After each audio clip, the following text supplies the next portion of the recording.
ప్రపంచ ప్రఖ్యాతిగాంచిన Medak CSI church రేపు జరగనున్న క్రిస్మస్ వేడుకలకు సర్వాంగ సుందరంగా ముస్తాబైంది. భక్తులకు ఎటువంటి అసౌకర్యాలు కలగకుండా అధికారులు అన్ని ఏర్పాట్లు పూర్తి చేశారు. తెలంగాణ రాష్ట్రంతో పాటు పక్క రాష్ట్రాల నుంచి భక్తులు భారీ సంఖ్యలో తరలివస్తున్నారు. రేపు ఉదయం 4 గంటలకు బిషప్ పద్మరావు మొదటి ఆరాధన కార్యక్రమంలో పాల్గొంటారు. ఈ క్రిస్మస్ వేడుకలకు సుమారు 4 లక్షల నుంచి 5 లక్షల మంది భక్తులు వస్తారని సమాచారం. మెదక్ చర్చిలో రేపు జరగనున్న దేవుని ఆరాధనలో ప్రముఖులు, రాజకీయ నాయకులు పాల్గొనున్నారు. కరోనా కేసులు పెరుగుతుండటంతో భక్తులు అప్రమత్తంగా ఉండాలని నిర్వాహకులు పలు సూచనలు చేస్తున్నారు.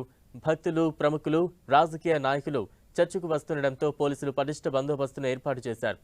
మెదక్ ఎస్పీ మహేంద్ర ఆధ్వర్యంలో 4 డీఎస్పీలు, 40 మంది సీఐలు, 20 మంది ఎస్ఐలతో 60 మంది మహిళా పోలీసులతో పటిష్టమైన నిఘాను ఏర్పాటు చేసినట్లు అధికారులు తెలిపారు. అలాగే పోలీసులు చెక్ పాయింట్లను ఏర్పాటు చేసుకుని భద్రతను నిరంతరం పరిశీలించనున్నారు. మెదక్ చర్చికు ఎంతో చారిత్రక నేపథ్యం ఉంది. మెదక్ ప్రాంతంలో కరువు కాటకాలతో తాండవం చేస్తున్న పరిస్థితుల్లో చార్లెస్ వాకర్ పాస్టర్ చర్చ్ నిర్మాణాన్ని చేపట్టారు.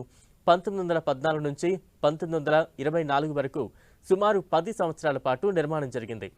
అప్పుడే పనికి ఆహార పథకం ద్వారా ఈ చర్చ్ నిర్మాణం జరిగింది. ఈ చర్చ్ ఒక మహా అద్భుతమైన కట్టడంగా చెప్పుకోవచ్చు. ఈ చర్చిలో ఒకేసారి 5,000 మంది ప్రార్థనతో పాటు ఎటువంటి రీసౌండ్ రాకుండా చర్చ్ నిర్మాణం చేపట్టారు. ఇప్పటికే చర్చ్ నిర్మాణం జరిగి 99 సంవత్సరాలు పూర్తి చేసుకుంది. దీంతో చర్చిలో ప్రత్యేక ఆరాధనలు చేయనున్నారు నిర్వాహకులు.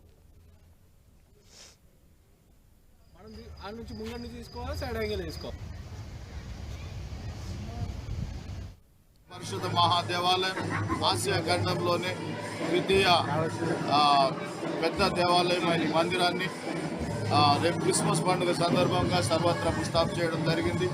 ప్రజలందరూ ఇక్కడికి వచ్చి ప్రభువును ఆరాధించి స్తుతించి మహిమపరచనై ఉన్నారు. సుమారు 4 లక్షల ప్రజలు రాగలరని కర్ణాటక, మహారాష్ట్ర, ఉమ్మడి ఆంధ్రప్రదేశ్ నుండి ప్రజలు వస్తారని ఆశిస్తున్నాం. వారి కొరకైన పోలీస్ బందోబస్తు కానీ, మెడికల్ క్యాంప్ కానీ, అలాగనే సౌకర్యాలు కానీ ఏర్పాటు చేయడం జరుగుతుంది.